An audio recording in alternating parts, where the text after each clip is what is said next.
예배와 정의에 대해서 우리가 함께 나누도록 하겠습니다. 예배는 무엇이며 또 사회 정의는 어떻게 이루어지는가? 예배와 사회 정의가 어떤 관계를 가지고 있는가? 다소 무거운 질문이기도 하지만 우리가 이미 답을 가지고 있는 질문이기도 합니다. 두 가지 질문에 대한 답을 우리가 함께 나누도록 하겠습니다. 왜 예배해야 하는가? 예배를 왜 합니까, 우리가? 그리고 예배와 정의는 어떤 관계인가? 그 질문에 대한 답은 왜 예배해야 하는가? 하나님은 예배하는 자를 찾으시기 때문에 우리가 예배해야 됩니다. 많은 대답이 있겠지만 대답은 간편해야 됩니다. 왜 예배합니까? 하나님께서 예배하는 자를 찾으시기 때문에 그렇습니다. 그러면 예배와 정의, 사회 정의는 어떤 관계인가? 정의는 예배로부터 나온다. 이것이 성경적인 세계관입니다. 그래서 이 주제를 가지고 우리가 오늘 성경 말씀을 함께 나누도록 하겠습니다. 예배와 정의. 주제 말씀은 요한복음 4장 23절 말씀입니다. 함께 읽겠습니다. 아버지께 참되게 예배하는 자들은 영과 진리로 예배할 때가 오나니 곧 이때라. 아버지께서는 자기에게 이렇게 예배하는 자들을 찾으시느니라. 우리가 너무나 잘 알고 있는 말씀이죠. 수가성 우물가의 여인에게 예수님께서 말씀하신 것입니다. 아버지께 참되게 예배하는 자들은 영과 진리로 예배해야 된다. 라고 말씀을 하셨죠. 영과 진리로 예배할 때가 온다. 영과 진리로 예배할 때가 온다. 아직 오지 않았다라는 얘기죠. 그때가 곧 이때라. 아버지께서는 자기에게 이렇게 예배하는 자들을 찾으시느니라. 영과 진리가 무엇인지는 우리가 알고 있습니다. 영은 무엇이고 진리가 무엇인지는 우리가 문자적으로 이미 해석해놔서 알고 있습니다. 자, 그런데 여기에 우리가 역사를 알아야 됩니다. 영과 진리가 뭡니까? 분열 왕국이 낳은 종교적 이념을 말하고 있습니다. 분열 왕국.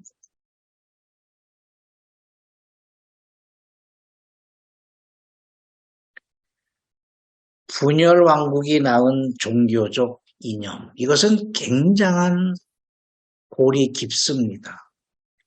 우리는 이해할 수 없는 사건들이죠. 그래서 우리가 하나님 말씀을 대할 때 문자적으로 대하지 말아야 할 이유가 성경에 기록된 이 모든 말씀들은 역사를 담고 있기 때문에 그렇습니다. 영이 무엇이냐, 진리가 무엇이냐라는 문자적 해석보다도 거기에 담겨진 역사를 우리가 알아야 됩니다. 그래서 영과 진리는 분열 왕국이 낳은 종교적 이념입니다. 남유다, 북이스라엘 두 나라가 낳은 것이죠. 여러분 굉장한 긴 역사를 가지고 있습니다. 남유다는 344년 동안에 통치했고 20명의 왕이 있었고 그들은 오직 예루살렘 성에서만 예배해야 된다. 신령입니다. 신령. 신령. 영은 장소를 뜻합니다. 장소. 하나님께서 정하신 장소에서만 예배할 수가 있다. 남유다 사람들이 그 근 400년 동안에 주장했던 종교적 이념입니다. 그리고 북방 이스라엘은 어디로 갔을까요? 209년 동안에 19명의 왕권이 바뀌면서 베델과 사마리아에 성전을 세웠습니다. 여기에 성전을 세웠습니다. 성전을 세우고 이곳에서 하나님을 예배했는데 이들이 주장했던 것이 뭐냐면 바로 진리입니다. 진리. 장소가 아니라 장소와 관계없이 하나님 말씀이 있는 곳, 율법이 있는 곳에서는 어디서든지 예배할 수 있다.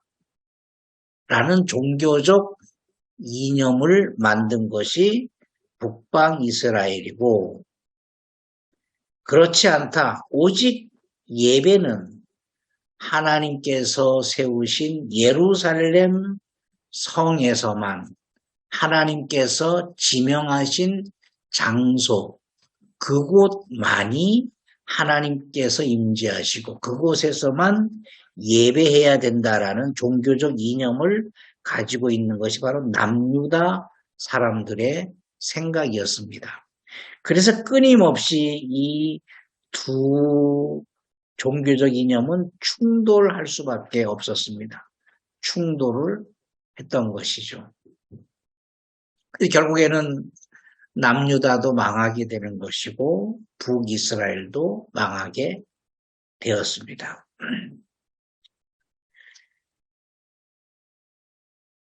수가성, 제가 오늘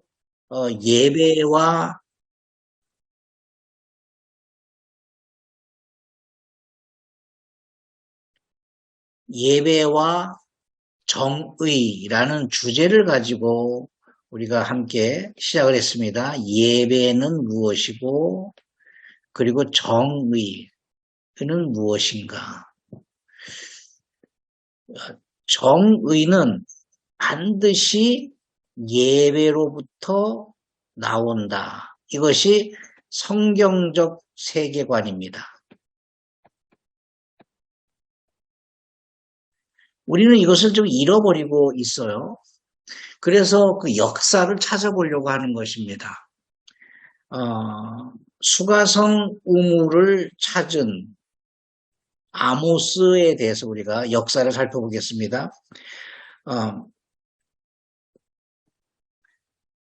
아모스 5장 24절에 이렇게 말씀합니다. 오직 정의를 물같이 공의를 마르지 않는 강같이 흐르게 할지어다. 이 말씀의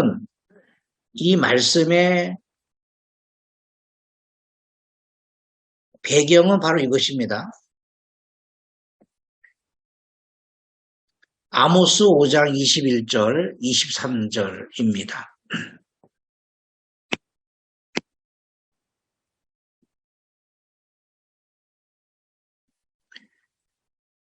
아모스 5장 21절, 23절에 이렇게 말씀하고 있습니다.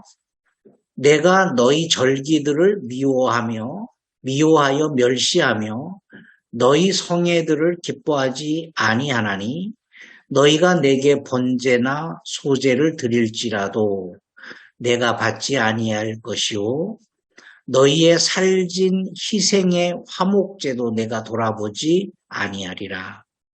내 노래소리를 내 앞에서 그칠지어다. 내 비파 소리도 내가 듣지 아니하리라. 이 말씀입니다. 충격적인 말씀이지 않습니까? 이 말씀을 하신 곳, 말씀을 받은 대상자들이 바로 사마리아 사람들입니다. 사마리아 또는 베델에 있는 사람들입니다. 이 사람들은 북방 이스라엘 사람들이죠. 북이스라엘 사람들이죠. 하나님께서 이 사람들에게 이같이 말씀하셨습니다. 어, 내가 너희 절기를 미워하며 멸시하며 너희 성회들을 기뻐하지 아니하나니 너희가 내게 번제와 소제를 드릴지라도 내가 받지 아니할 것이요 너희의 살진 희생의 화목제도 내가 돌아보지 아니하리라. 내 노래소리를 내 앞에서 그칠지어다. 내 빗발소리도 내가 듣지 아니하리라. 그러면서 23절에 그렇게 말씀했고 24절에는 이렇게 말씀하고 있는 것이죠. 오직 정의를 물같이 공의를 마르지 않는 강같이 흐르게 할지어다. 우리가 이 말씀을 통해서 생각해야 할 명제가 있습니다. 아모스 5장 24절 말씀과 21절부터 23절 말씀을 통해서 사의 정의를 바로 잡아야 바로 잡은 사람들이 하나님께 드리는 제사를 받으신다. 이렇게 우리가 정의 내릴 수 있고요.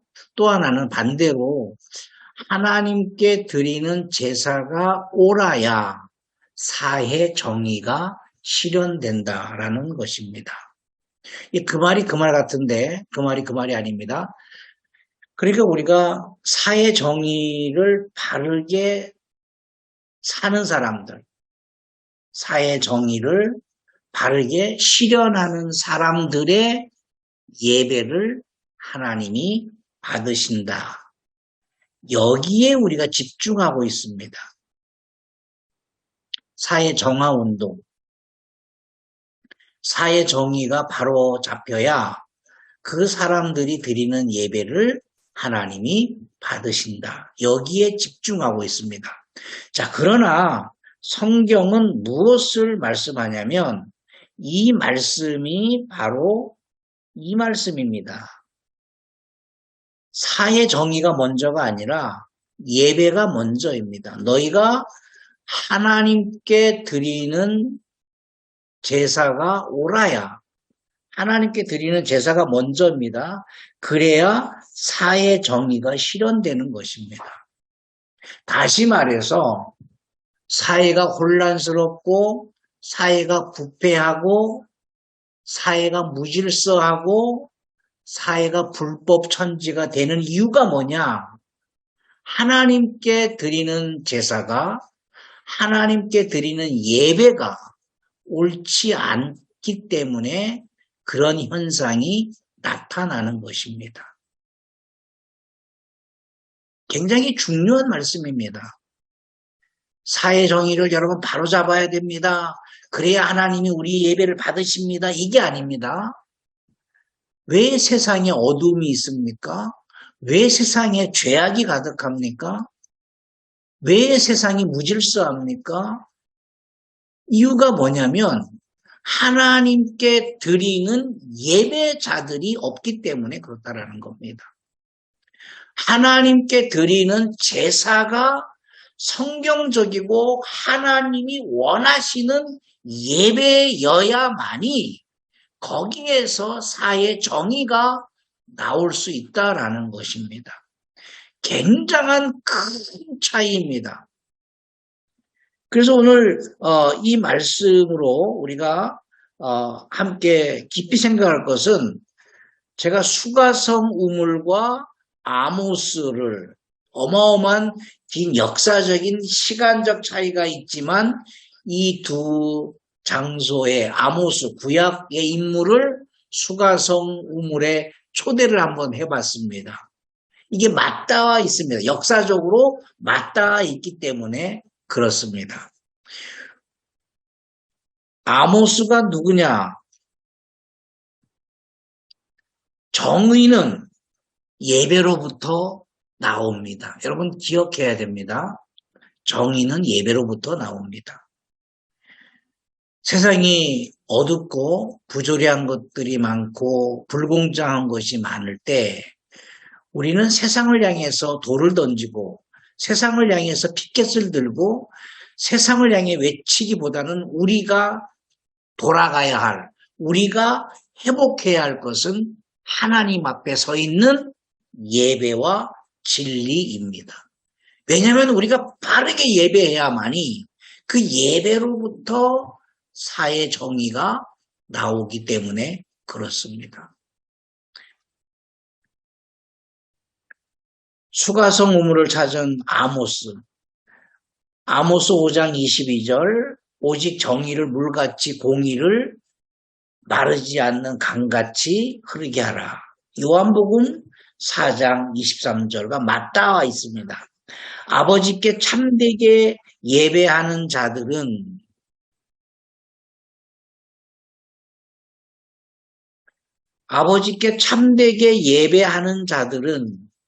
신령과 영과 진리로 예배할 때가 오나니 곧 이때라. 아버지께서는 자기에게 이렇게 예배하는 자들을 찾으시느니라. 아멘.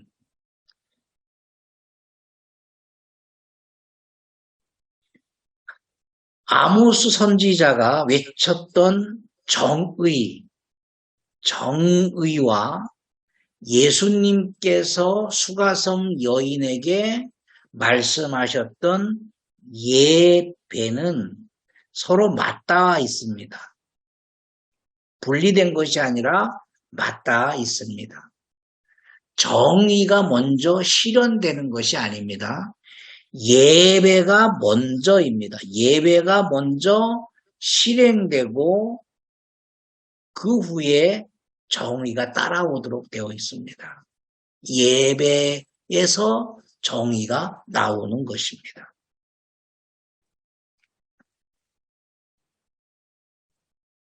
아모스 선지자는 누구인가?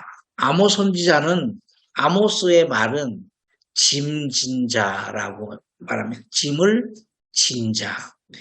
우리나라에 상쇄라는 말이 상쇄, 중쇄, 그리고 하쇄라는 말이 있습니다. 상쇄는 힘이 센 노예를 말합니다. 힘이 센 노예. 중세는 중간 정도이고 하세는 힘이 약한 노비를 말합니다. 아모스라는 말이 무슨 말이냐면 상쇄라는 말입니다. 뽕나무 키우는 자였고 양치는 자였습니다. 아모스는 전문 사역자가 아니라 비전문 사역자였습니다. 전문적으로 부름받은 선지자가 아니라 비사역자였습니다. 그 아모스가 살았던 땅은 드고아 땅입니다. 드고아, 유대 땅의 시골 변방에 있는 드고아 땅에서 농사를 짓고 양을 치는 농부였습니다. 농부. 자, 그런데 하나님께서 그 상쇄인 아모스에게 어디로 가라 하냐면 북방 이스라엘의 수도인 베델에 가게 했습니다.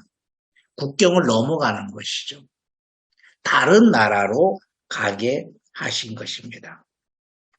그 당시 북방 이스라엘은 여로보암 2세가 정권을 잡고 있을 때인데 이때가 이스라엘 북방 나라 중에 최고의 경제 대부흥 시대를 이뤘고 평화의 시대가 있었습니다. 굉장히 살기 좋은 시대였습니다. 자, 그런데 영적으로 보면 이것은 이제 사회적인 평가고 영적으로 보면 우상 숭배와 영적인 타락이 심했습니다. 우상 숭배가 심했고 영적인 타락이 심했다라는 것은 형식적인 제사와 형식적인 절기를 지켰습니다. 하나님께 예배하는 것이, 하나님께 제사하는 것이 형식적이었다라는 것입니다. 여로보암 2세가 집권할 때입니다. 이 시기에 아모스로 하여금 이들을 질타한 것입니다. 너희가 이렇게 우상 숭배와 영적인 타락으로 형식적인 제사와 절기를 지키기 때문에 하나님께서 너희들을 멸망시키겠다라는 예언입니다. 그게 아모스서입니다. 자, 그런데 남유다는 우시야 왕이 지배할 때입니다. 이 우시야 왕 때 신정론적인 질문을 합니다. 백성들이. 그 이유가 뭐냐면 악한 사마리아, 악한 말 좀 틀렸는데요. 사마리아 북방 이스라엘입니다. 여로보암 2세가 집권하는. 왜 악한 사마리아는 망하지 않습니까? 라는 질문을 하게 됩니다. 남유다는 최선을 다해서 하나님 앞에 제사하고 예루살렘 성을 지켜내기 위해서 세금도 더 많이 내야 되고 헌금도 더 많이 내야 되는데 왜 이렇게 남유다는 그렇게 부강한 시대가 열려지지 않았는데 왜 북방 이스라엘은 경제 대부흥 시대와 평화의 시대가 옵니까? 라는 신정론적인 질문이 남유다 사람들에게 있었습니다.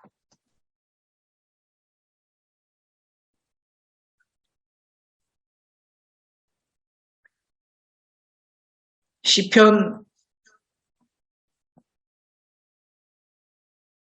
94편 3절에 여호와여 악인이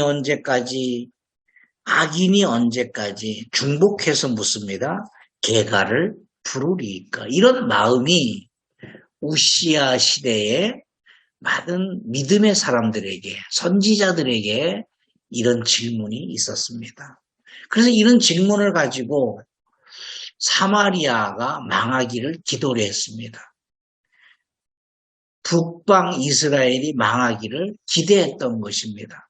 자, 그런데 그런 전문 사역자도 아닌 아모스를 하나님께서 북방 이스라엘로 보내신 것입니다. 여러분, 신종문이란 이것입니다. 세 가지입니다. 하나님은 과연 살아서 역사하시는가? 그렇다면 세상엔 악이 흥행하고 오히려 의인이 고통받는 이유가 무엇인가? 하나님이 살아계시다면 왜 악을 심판하지 않으시는가? 이 신정론적인 질문입니다. 아모스의 외침은 민족들에 대한 심판이었습니다. 1장과 2장에 기록되어 있는데요. 아람에 대해서 아람이 망할 것이다. 블레셋이 망할 것이다. 두로가 망할 것이다. 에돔이 망할 것이다. 암몬과 모압과 유다와 이스라엘에 대해서 아모스를 통해서 예언하게 했습니다. 하나님은 왜 전문 사역자나 훈련받은 사역자를 사용하지 않으시고 비전문 농사꾼을 들어서 중요한 예언을 하게 하셨는가? 오늘 우리가 깊이 묵상해야 할 명제입니다. 하나님은 왜 전문 사역자들을 놔두고 훈련받은 사역자가 그렇게 많았음에도 불구하고 그 당시는 선지자들이죠. 훈련받은 전문 선지자들이 그렇게 많았음에도 불구하고 그들을 사용하지 않으시고 정말 비전문 농사꾼을 들어서 정말 중요한 예언을 하게 하셨을까요? 우리가 깊이 생각해야 됩니다. 하나님께서 우리를 인도하시고 우리를 이끌어 가시는 것은 우리가 우리 스스로가 생각하고 우리 스스로가 만들어내는 어떤 신학적인 개념이 아니라 오랜 세월 동안에 역사를 통해서 말씀한 것들을 우리가 우리 시대에 재해석하는 것입니다. 아모스 시대에도 비전문 사역자를 통하여서 하나님께서 북방 이스라엘을 북방 이스라엘로 보내셔서 아람에 대해서 블레셋에 대해서 두로와 에돔과 암몬과 모압과 유다와 이스라엘에 대해서 예언하셨던 것처럼 예수님께서 아모스 시대처럼 비전문 여성에게 예배에 대해서 말씀을 하셨다라는 사실을 우리가 기억해야 됩니다. 바로 그 말씀이 오늘 요한복음 4장 23절 말씀입니다. 아버지께서 참되게 예배하는 자들은 영과 진리로 예배할 때가 오나니 곧 이때라. 아버지께서는 자기에게 이렇게 예배하는 자들을 찾으시느니라. 그 당시에 예수님 당시에도 수많은 지도자들이 랍비들이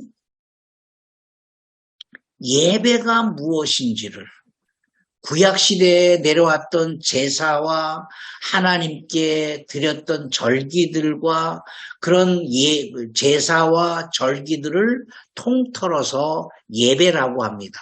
그 예배를 어떻게 드려야 되는지에 대한 갈등과 고민과 정립되지 아니한 상태에 있었습니다.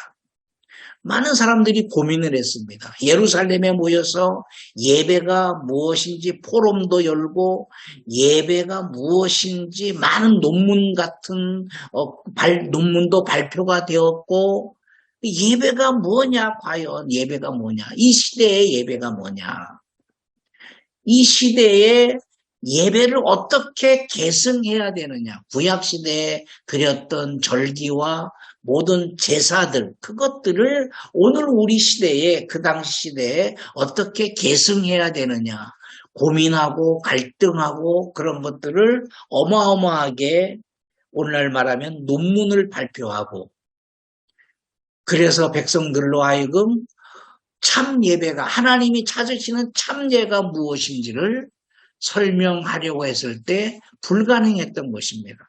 자, 그런데 예수님께서 그렇게 고민하는 학자들을, 고민하는 랍비들을 찾아가서 예배에 대해서 말씀한 것이 아니라 수가성 여인, 우물가의 여인에게 이름 없는 여인, 그 여인의 이름이 누구인지 우리는 알지 못합니다.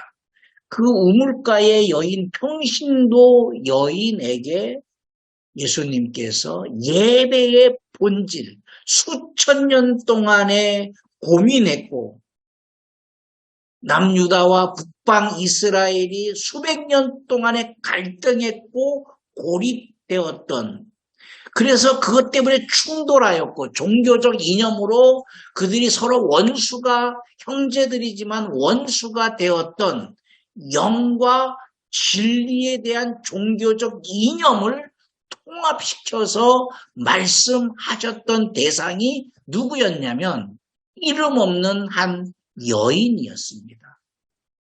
이것은 마치 아모스 이름 없는 농사꾼 상쇄인 아모스를 불러서 북방 이스라엘 베델에 가게 하셨고 베델에서 정말 하나님께서 계획하셨던 예배와 정의에 대해서 그것이 무엇인지를 선포하게 하셨던 것과 동일한 맥을 갖추고 있는 것입니다. 유대 땅에는 자칭 준비된 선지자들이 많았습니다. 얼마나 많았겠습니까? 바리새인들도 많았고 여러 가지 각 파들이 많았지 않습니까? 그러나 하나님은 그들을 사용하지 않으시고 뽕나무를 키우는 아모스를 사용하셨습니다. 그 이유가 무엇일까요? 또 예수님은 그 많은 학자들을 사용하지 않으시고 이름도 없는 여인, 무명의 여인, 평신도 여인을 통해서 수백 년 동안에 고립된 종교적 이념을 통합시켰던 어마어마한 예배에 대해서 말씀하셨는데 여러분 그 이유가 무엇이라고 생각하십니까? 저는 이 이유를 알고 많이 회개를 했습니다. 정말 많이 회개를 했습니다. 제가 요르단에서 사역하면서 교인이 없습니다. 그래서 고민을 많이 합니다. 어떻게 하나님께 예배할까요? 예배에는 여러 요소들이 있지 않습니까? 찬양하는 사람들도 있어야 되고, 반주하는 사람도 있어야 되고, 설교를 듣는 청중들도 있어야 되고, 여러 가지 화합이 되어야 우리는 예배를 잘 드렸구나. 하나님이 기뻐 받으시는 예배였구나. 그렇게 생각을 하지 않습니까? 실제로 반주도 없고, 찬양하는 사람도 없고, 설교를 들어주는 관중도, 성도도 없다면, 설교하기도 힘들고, 찬양 부르기도 힘들고, 예배가 힘든 것이 사실이에요. 그래서 하나님 앞에 이 상황에서 하나님 앞에 어떻게 예배를 드려야 하나님이 기뻐 받으시는 예배입니까? 제가 2년 동안에 기도하고 고민했을 때 하나님께서 이런 메시지를 주셨습니다. 너는 교회를 개혁하라. 제가 질문을 던졌습니다. 어떻게 교회를 개혁합니까? 페인트를 다시 칠하라는 것입니까? 교회 의자를 다시 배열하라는 것입니까? 어떻게 교회를 개혁합니까? 예배 시간을 바꾸는 겁니까? 예배 순서를 바꾸는 겁니까? 교회를 새롭게, 예쁘게, 깨끗하게 단장하라는 겁니까? 교회를 어떻게 개혁을 해야 됩니까? 그래, 간절히 기도했을 때 하나님께서 주신 메시지가 교회 개혁은 무엇을 바꾸는 게 아니다. 진리 안으로 더 깊이 들어가는 것이다. 그게 교회 개혁이다. 페인트를 다시 칠하고 시스템을 다시 바꾸고 예배 시간을 변경하고 이런 게 개혁이 아니라 있는 상황에서 진리 안으로 더 깊이 들어가라. 그것이 교회의 개혁이다. 너 교회 개혁해야 너가 살 수 있다. 라는 말씀을 주셨습니다. 자, 그전까지는 교인도 별로 없으니까 설교도 힘이 없죠. 당연하지 않습니까? 그거는. 교인들이 매주 사람들이 오고 웅성웅성거리고 아멘도 해주고 반응이 있어야 설교 준비하는 것도 재미나고 힘이 안 들고 또 찬송도 반주가 있고 시스템이 갖춰지면 그리 좋을 텐데 저도 노래를 잘 못하는데 그냥 생 목소리로 찬송을 부르니 얼마나 힘들겠습니까? 그러니까 예배에 지쳐버리는 것이죠. 예배가 부담이 되는 것이죠. 그래서 개혁하기 위해서 진리 안으로 들어가야겠구나. 더 많이 기도하고 더 많이 말씀 앞에 나를 노출시키고 하나님 말씀을 더 깊이 연구하고 상고해야겠구나. 저를 개혁했습니다. 그리고 예배 시간에도 반주자가 없으니까 찬송은 최소한도로만 불렀습니다. 왜냐하면 정말 어렵거든요. 이게 예배 인도자는 아마 알 거예요. 반주자 없는 찬송을 그래서 제가 찬송을 몇 곡 부르냐면 9곡 반을 부릅니다. 예배 시간에. 목이 타자라 부르는 것이죠. 음악적으로 보면 빵점이죠. 내가 하나님 앞에서 예배자로 서야 되는구나. 반주자가 없기 때문에 찬송 대충 몇 곡 부르고 끝나는 것이 아니라 예배에 10곡 가까이, 9곡, 반곡, 10곡이죠. 10곡을 부르면 굉장히 힘이 듭니다. 그 곡을 부르고 있습니다. 예배 시간에. 그리고 진리 안으로 더 깊이 들어가는 것이 교회를 개혁하는 것이구나. 유대 땅에는 자칭 준비된 선지자들이 많았고 그럴지라도 하나님은 그들을 사용하지 않으시고 뽕나무를 키우는 아모스를 선택하신 이유가 무엇일까요? 수가성 여인, 이름 없는 여인에게 수백 년 동안에 내려왔던 분열 왕국의 종교적 이념을 통합시키는 영과 진리로 예배할 때가 온다. 하나님은 이렇게 예배하는 자들을 찾으신다라고 말씀하신 이유가 무엇일까요? 여기에 있습니다. 예배의 본질과 진리를 잃어버렸기 때문에 그렇습니다. 누가 잃어버렸을까요? 예배의 본질과 진리. 자칭 전문가들입니다. 오늘 저 같은 사람입니다. 목회자들입니다. 잃어버렸어요.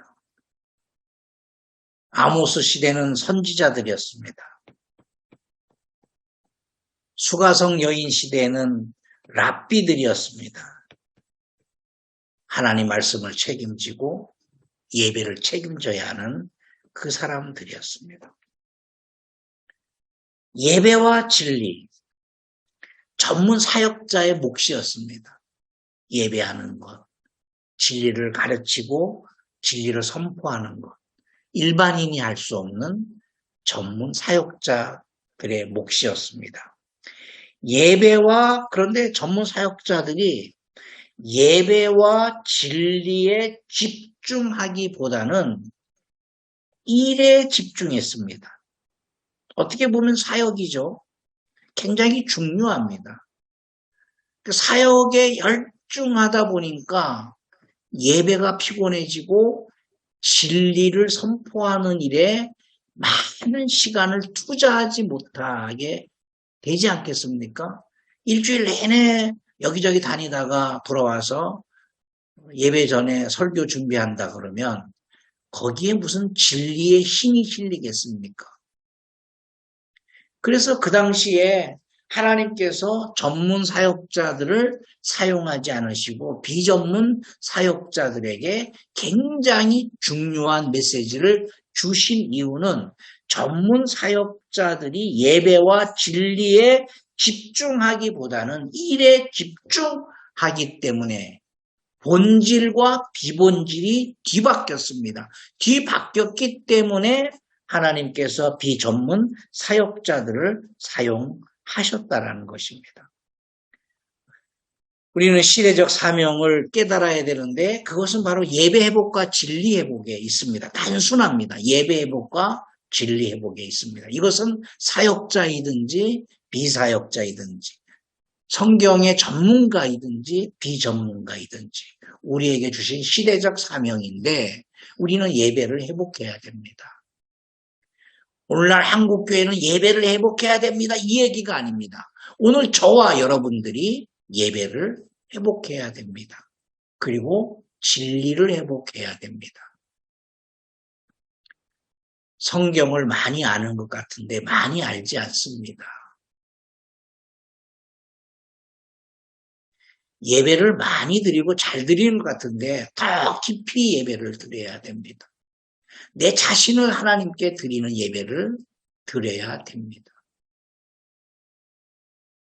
굉장히 중요합니다. 우리가 많은 일을 하고 많은 사역을 하고 뭘 박수도 받고 와 사역에 열매가 있어서 와 하나님이 나를 사용하시는구나도 중요하겠지만 더 중요한 것은 예배를 회복하는 겁니다.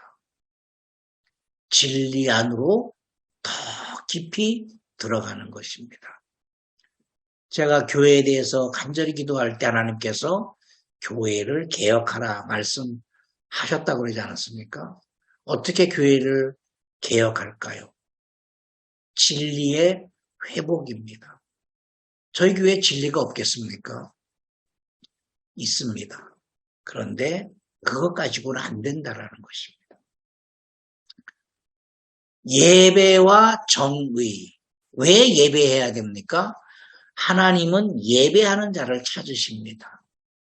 하나님은 일 잘하는 사람, 사역을 잘하는 사람을 찾는 것이 아니라 먼저 하나님 앞에 예배하는 자를 찾으십니다. 우리가 일하기 전에 잠깐 예배하고 합시다. 그런 개념이 아닙니다. 내 영혼을 담고 내 마음을 담고 내 인생을 담아서 하나님께 예배하는 것 굉장히 중요합니다.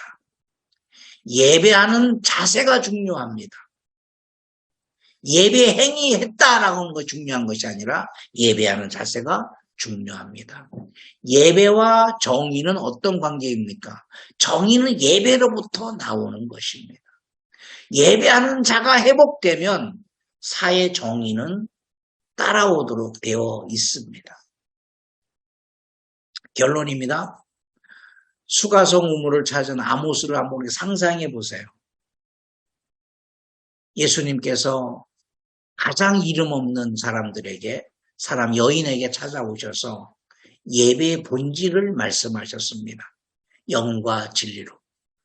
남유다와 북방 이스라엘의 수백 년 동안에 고립된 갈등했던 종교적 이념을 하나로 통합시키신 것이, 그것을 설명한 대상이 누구였냐면 이름 없는 여인이었습니다.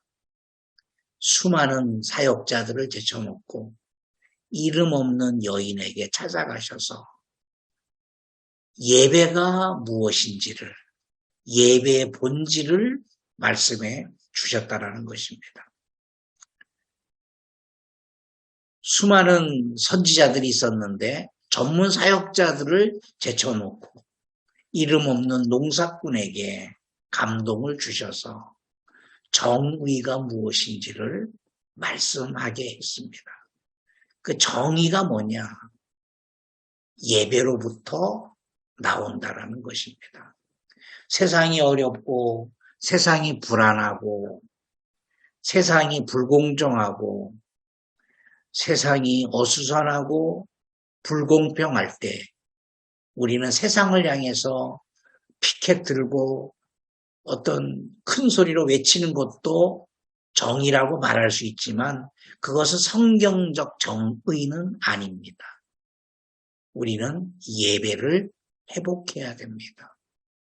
그게 나라를 살리는 것이고 우리 가정을 살리는 것이고 민족을 살리는 것입니다. 사랑하는 여러분, 우리가 찾아야 할 회복해야 할, 찾아야 하고 회복해야 할 사명은 큰 것에 있지 않습니다. 다 알고 있는 본질적인 것입니다. 예배와 진리의 회복입니다.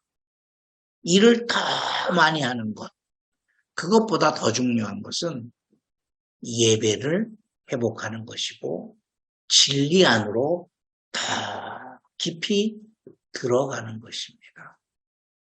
세상이 어수선하고 교회가 힘을 잃는 것은 예배를 잃어버렸기 때문에 그렇습니다. 진리를 잃어버렸기 때문에 그렇습니다. 저와 여러분들이 예배와 진리를 회복하고 또 회복하고 또 회복하여서 세상을 품을 수 있는 저와 여러분 되시기를 예수 이름으로 축복합니다. 우리 함께 기도하시겠습니다. 하나님, 지금이 아모스 시대와 같습니다. 살기 좋은 시대입니다. 불편함이 없습니다. 그럴지라도 우리는 생각해야 됩니다. 예배를 회복하게 하여 주시옵소서. 예배 드리는 자세가 다르게 하여 주시옵소서. 예배 드리는 태도가 다르게 하여 주시옵소서. 일상을 멈추고 하나님을 예배하게 하여 주시옵소서. 진리 안으로 더 깊이 들어가게 하여 주시옵소서. 진리가 우리의 생명이 되게 하여 주시옵소서. 성경을 좀 안다 하여서 교만하지 않게 하여 주시옵소서. 더 낮아지게 하시고 더 섬기게 하여 주시옵소서. 예수님은 이 땅에 섬기러 오셨다 했습니다. 종으로 오셨다 했습니다. 우리도 종의 자세로 살게 하여 주시옵소서. 예배를 회복하고 진리를 회복하게 하여 주시옵소서. 사랑하는 당신의 종들을 한 사람 한 사람 기억하여 주옵소서. 어떠한 상황 속에서도 어떠한 환경 속에서도 우리에게 주신 이 본질인 예배와 진리를 벗어나지 않도록 하나님 우리를 인도하여 주시옵소서. 예수님 이름으로 기도하옵나이다. 아멘.